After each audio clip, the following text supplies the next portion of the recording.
Hey everyone! In today's video, I'll show you exactly how to use your AliExpress coins to get discounts on your orders. Let's get started. Step 1. First, open the AliExpress app or go to their website and log into your account. Step 2. Tap on the coins icon, usually found on the home page or under the My Account section, to see how many coins you've collected. Step 3. Now, head over to the Coins and Coupons section.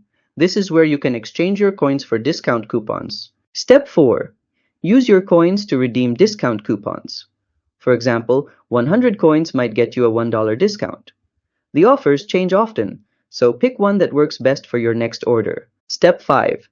After adding items to your cart, go to checkout. Your redeemed coupon will automatically apply if it matches the store and order conditions. Bonus tip. You can collect coins daily just by logging in or playing mini games in the app. Keep an eye on sales events like 11.11, where you can use more coins for bigger discounts. And that's it. That's how you use coins on AliExpress to save money on your orders. If you found this helpful, give it a like and subscribe to How to Tutor for more easy guides. Happy shopping!